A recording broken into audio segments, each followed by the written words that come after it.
tell you what, one of the things that really strikes you coming to Arnhem is how completely proud they are of this battle and this heritage. It's remarkable, isn't it? I mean, I'm just looking over there. There's 2 airborne flags, Pegasus flags, just over there. Yeah. This is all painted maroon. The bridge is painted maroon. The lampposts are maroon. The lampposts are maroon. Yeah. Information maroon. on the Battle of Arnhem. And then look at this. This last bit here. To the memory of the heroes of the 1st British Airborne Division, who by their sacrifice initiated the liberation of the Netherlands, the provincial government of Gelderland, on behalf of the grateful inhabitants of the province, dedicates this memorial tablet. Yeah. Says it all, and yet it doesn't work. It is ultimately a failure, certainly here at Arnhem. Yeah. It is a bridge too far, as it turns out. Yeah. And they have the Hunger Winter, Yeah. not liberated till April 1945. By the Canadians. Yeah. Canadians, even more fighting and even more destruction at that point. It's remarkable the kind of respect and awe in which the people who fought here are held by the inhabitants of Arnhem to this day. And the rest of this plaque is very sort of even-handed as well. It says the gallant defence of this detachment, cut off by enemy action for the remainder of the division, had a marked influence on the conduct of the campaign in Holland, and the delay imposed on German reinforcements moving south to stem the Allied advance enabled the crossings over the rivers at Grave and Nijmegen to be firmly secured. So they're even saying, you know, don't just think it's a failure. Look for the benefit of the action here. That even in their commemoration, it's extraordinary. And the thing is, and I've been here before for 2 anniversaries. Yeah. Quite a while ago, and the place is bedecked with maroon and sky blue with the airborne colours, and it's really very moving, and it's a different kind of commemoration to what we do at home too. Which is the other thing that's really striking. It's got a different. What is it? More celebratory? More? No, they're grateful for someone else's sacrifice, not their own. Not their own. They're not going, my father did this, or my family did this, or people in my society did this. Someone else did this for us. Yeah. And we need to remember that someone else did this for us. And that is like, I think that's a different texture altogether, yeah? Yeah. I mean, I've never been to a place ever that commemorates the war quite so blatantly, quite so openly as here in Arnhem. Yeah. It's absolutely extraordinary. Yeah, and we'll see a lot more of that as we go. Yeah. Well, Al, there's times where it's quite nice to have the battlefields to yourself, and there's other times where it's nice to share it with 100,000 people. Well, it's just not possible. And if we want to see parachuting here, other people are going to come and have a look, right? Yeah. So this is DZY. Yeah. Ginkel Heath. Ginkel Heath, the Ginkel Heath. Yeah. And when you look at it, perfect wide open space. Isn't it just? If you had 2,000 paratroopers to land, yep. You pick here. I mean, it's amazing though, this event, right? Because you'll have heard the tannoy in the background and everything. I mean, look how many people there are already. Yeah, I mean, we've had 2 sticks of Dutch parachutists from the Dakota already, and they came down in this perfect blue sky. It's absolutely amazing, right? And we're going to get loads more. But there's tens of thousands of people, scores of thousands of people here. Yeah. There's the inevitable Glenn Miller. There's lots of dark green vehicles, the way we like them. I mean, it's quite the event, but the commemoration back here. to pipes and drums. Yeah, but that Monday afternoon, machine gun fire on the drop zone. And when I jumped here 20 years ago, I jumped with a guy from 11 Para, who's going, we looked at the plane and it was all on fire. We didn't like that much. You dropped the guy who dropped on the day? Yeah. And he dropped. Wow. And he insisted on jumping. What was he saying about it all? It was all a terrible cock up and all that, you know. Yeah, okay. And he ended up. But he was up for doing another jump, was he? Yeah, more than up for it. Like absolutely wildly determined to do it. But he jumped 13. And also better because no one's shooting at him. Yeah, well, he said that would be better. But he jumped 13 because he jumped 13 in 1944, and he jumped 13 in 1944 because the bloke in the stick in front of him, the bloke who's meant to be jumping 13, said, I can't do it, I'm superstitious, I can't possibly jump 13. And Bruce went, oh, don't worry, I'll do it. And swapped places. He said, I never saw him again, all that stuff. But basically, he ended up in the town, and... Spitfire! That's what you want. You're going to be interrupted by anything. Yeah. Lovely. But he ended up he ended up in the town and fighting in the town, and him and a mate got in a boat, cut the boat from its moorings to drift downstream to get away from the town. Amazing. Ended up on the other side of the river. Yeah. Right. And escaped. Got out the boat and ran inland for a bit, and then got themselves down and slept. Woke up in the morning with a Kriegsmarine Sergeant Major stood over them, bawling his lads out, basically going, "How did they get inside our position? You're all useless." So he was in the bag. Yeah, he was in the bag. Yeah. I'll tell you what. Do you remember we talked enough about Ginkel Heath? Yeah. Yeah. Should we watch the Spitfire Let's instead? watch the Spitfire, yeah. Ongeveer 5.437 in licentie. 12 paratroopers using wartime round parachutes coming down. Look at that, over a waning moon on a beautiful September day.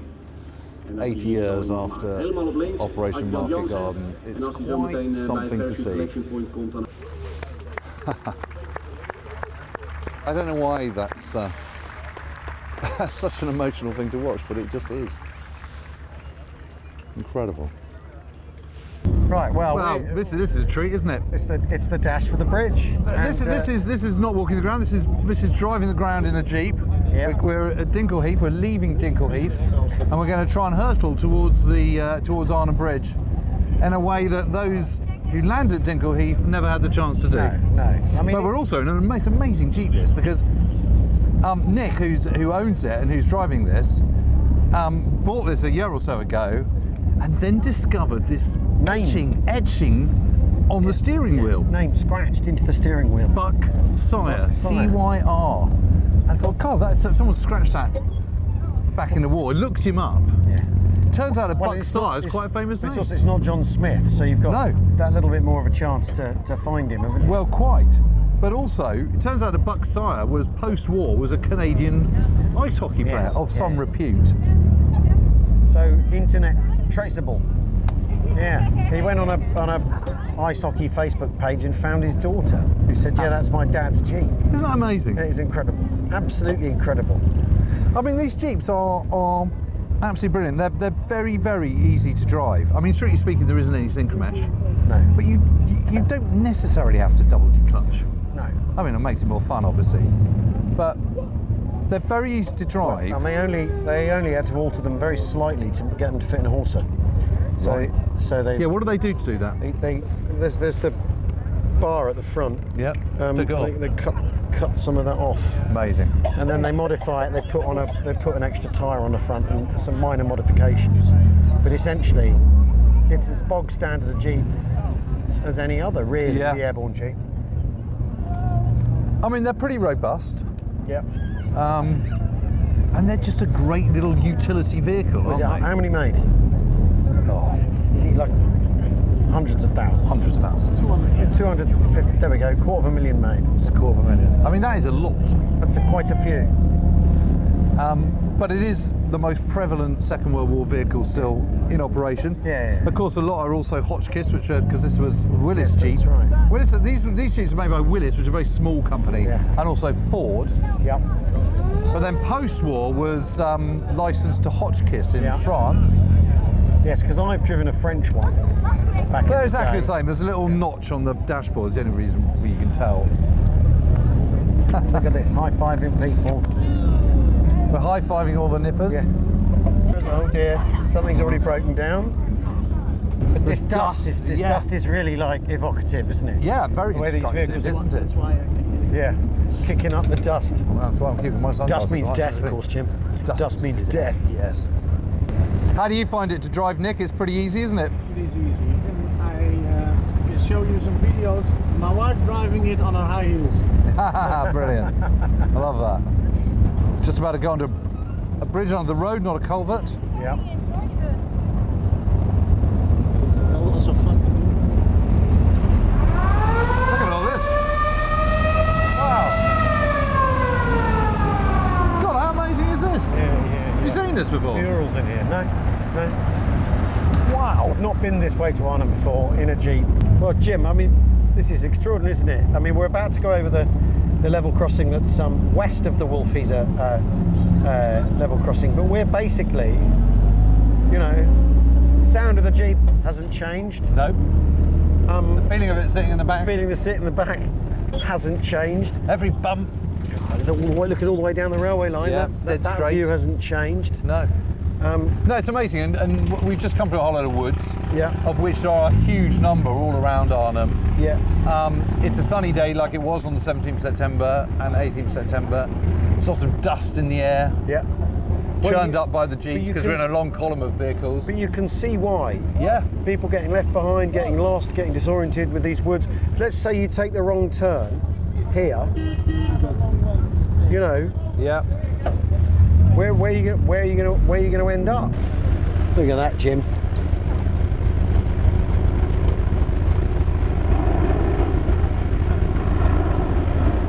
Ow. Lovely.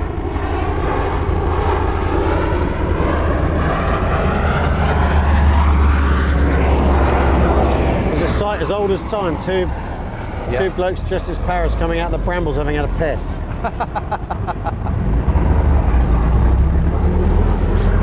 Afternoon. Look at all this. So many Jeeps. But look ahead, Jim. How many Jeeps can Look we ahead. fit Look ahead. into Holland? I know, it's just insane, isn't it? Incredible number. Oh, we've been pulled over. Now at the Ouderkerke. We just come through Oosterbeek. Well, strictly speaking, we're still in Oosterbeek. We're still in Oosterbeek. The village runs all the way uphill here. Yes. This is the part of the village that the men from 1-3 South Staffords and 10 Yes, we're coming up to the oak. and 11 Para the pine fell back tree oak. into. Exactly, the furry oak. That's the Baskerville oak, as it's called. And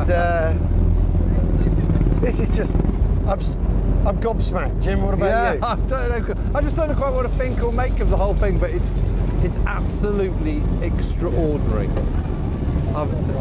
How many people are here? When you think that there were 100,000 people up at the Ginkel Heath, and then you think how many people are lining the road now, Yeah. there's a sense of public holiday here, isn't there? Yeah, there is. Right, yeah, and here's a Baskerville oak.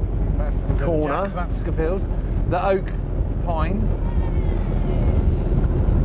Here it is, and we're going down it where these big events took place. Jack Baskerville tree. Yeah.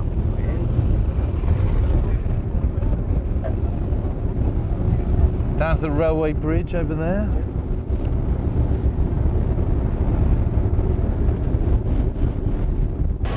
I built one of those. We built one of those and tested it. It does work. The wire cutters. Wire cutter. All right. Do you know what that's for, Mike? So in case the Germans do tripwires. Catches and cuts it. Amazing. Well, Jim, I don't know what you think of the last two and a half hours. It's amazing. Well, it's certainly unlike anything I've ever witnessed before. Yeah. I mean, the amount of people that have come out to watch this procession of Jeeps and other vehicles has been astonishing. The number of Jeeps has been astonishing. Well, sheer number of Jeeps, but also we've had all the drama of breakdowns, cars catching fire. Yeah. Truly amazing.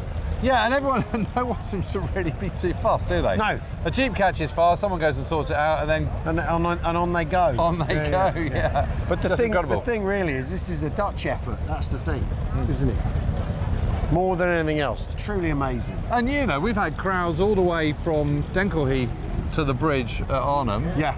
And back again. And back again, yeah, because we've come back up to Oosterbeek, yeah. Back to the Hartenstein. It's incredible. It really is, and it's just, it's not just a handful of sort of Reenactors. walnuts and reenactors, it's literally the whole town. Families, everything. Families, young, old, everyone lining out. There's a sort of sense of collective memory, collective commemoration, togetherness, community, isn't there? It's extraordinary, No, it's really. unbelievable. Never seen anything like it. And the most beautiful, it's the most beautiful day. Yes. Right, so it's been this balmy experience of coming up here, Yeah. going around it's incredible. Anyway, look at this, look at these lads here, look at the effort they've made. Very Yeah, well, very how are good. you? S'avonds kom je dan. You've made an amazing effort, gents. I love it. I've spoken to you a few times.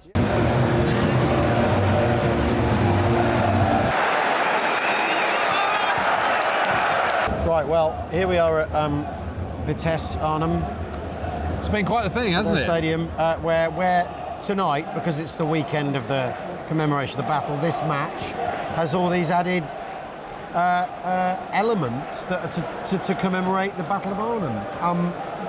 And I don't know about you, I got a tiny bit emotional.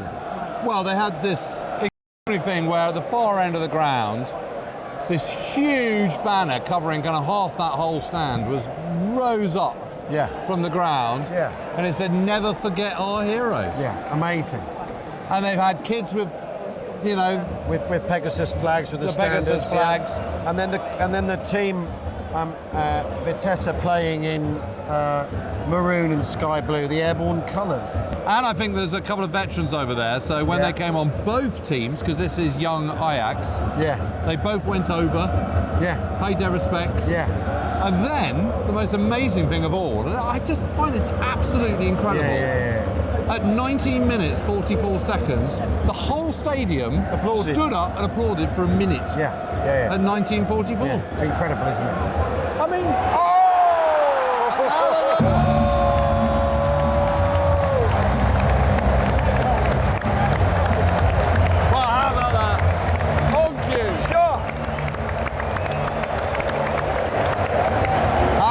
is that? It's been the most amazing thing. It's been the most amazing day. And it's just, I think it's the kind of icing on the cake of a scale of commemoration from one city that is unlike anything you will ever see anywhere else in the world. No, I mean, it's just completely off the charts, isn't it? And I'll tell you what, it's how to do it. Yeah, I think so. This is the main Commonwealth War Grave Cemetery. We're about to have the 80th anniversary memorial service. Yeah. So there's bands, there's pipes and drums. There's ex-paratroopers, there's sappers, there's the King's Own Scottish Borderers over there. Yeah. There's and your point about the regional county regiments, I think is really, really interesting. Well, isn't it? That just, it does give national cohesion. A sense of location, a sense of location of a nation and all that. And we're getting that with the bonnets, I mean, which are just magnificent. We've in amongst the poles as well. In amongst all the maroon, the poles. But what is interesting here is that this feels doesn't feel like a commemoration service in the UK. Again, why doesn't it? I don't know. What is it? I don't know. It's got a certain je ne sais quoi about the whole thing. Yeah. And we're going to have absolutely beautiful We're day. going to have standards, and we'll have speeches, and we've an order of service, and we've prayers and hymns to sing. Yeah. And the programme's in Dutch and English on equal weight. Yes. But I mean, an extraordinary turnout. I mean, the service starts at 11. What is it now? 10:30. It's already absolutely heaving. It was heaving an hour ago, wasn't it? Yeah, I mean, that's the amazing thing. Yeah. And it is very moving, isn't it? Last time we were here, we went to the far corners. Yes. And I found a Jewish soldier. Yeah. Who's in the far right-hand corner. Yeah.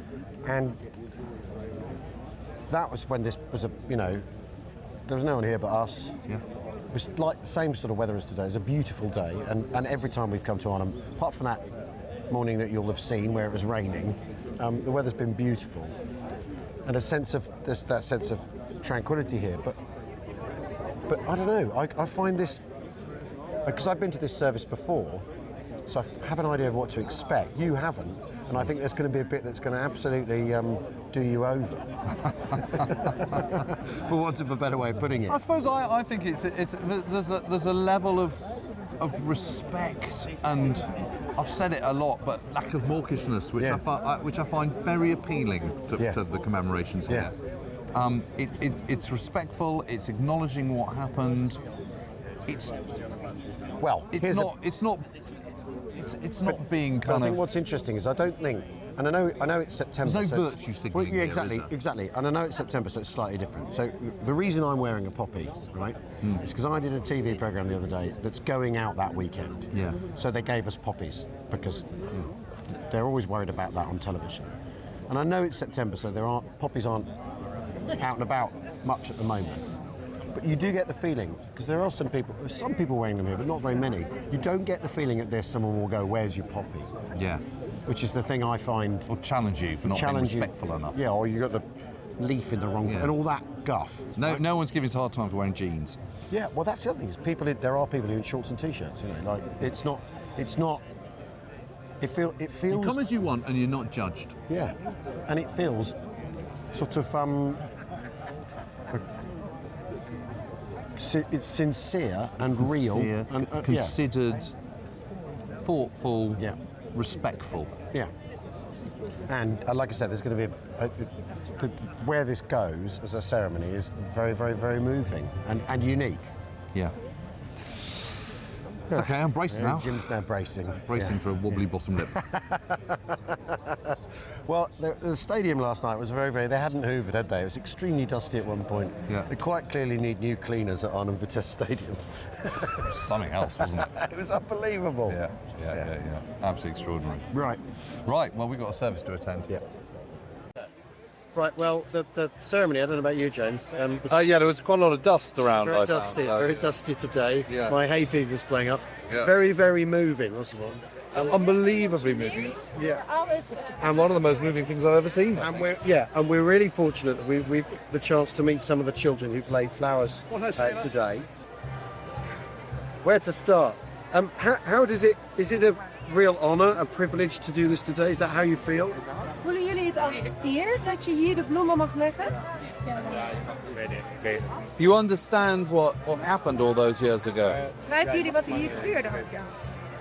And so, will you spend the next year thinking about them and learning about them and studying them? En het jaar dat komt, gaan jullie dan ook weer nadenken hierover? En ga je er nog over herinneren wat hier gebeurd is? So you study it at school, do you? Yeah, wow. Incredible. Well, it was the most amazing thing to see. I felt as a British person, seeing you laying flowers in front of British graves, it made me feel very proud. Hij is heel trots op jullie. Dat mij als Engelsman zag dat jullie Nederlandse kinderen hier het noemen legden. En zegt dat het heeft me heel trots gevoeld. Jullie echt fantastisch. And I think all of those who are lying here, I think they'd be lost for words to know that 80 years on, the school children of Arnhem are still doing this. It's an amazing thing. Al die soldaten hier liggen.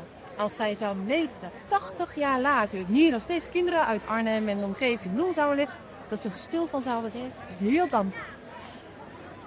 Good t-shirt. Yeah. It's amazing what you're doing. It's incredible. Thank you.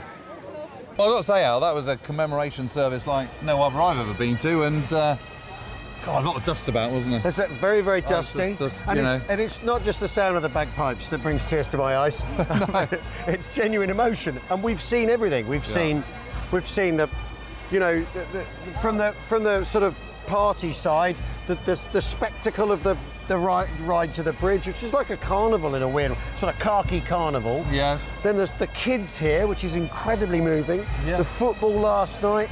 Yeah, and that bringing up that banner. I think it's fair to say nowhere does it better. Nowhere does it better. And then to see the last living veteran of the Arnhem Battle, British veteran, walking on his own, a little bit of support from presumably son and daughter, but basically walking on his own 2 feet. 805 water, laying a reef. But air landing. Everyone applauding. Everyone applauding. Air landing as well. It's not just parachutes. It's everyone. This is the thing they get here. They get it's the whole thing. An airborne division is not just paratroopers. And the thing I found really that they're talking about liberation in a way that's so meaningful. Yeah. Unabashed. Because they felt what it's like to be occupied by someone that they don't want occupying them. Yeah. Well, it's been a hell of a weekend. It's been a hell of a weekend, and our week when we came here to film was fascinating and interesting too. We hope you've enjoyed this. Thanks for watching. What I'm not going to do after a serious thing like this is say please like and subscribe, because that would ruin everything. No, don't say that they should like and subscribe. No, I'm not going to do that. No.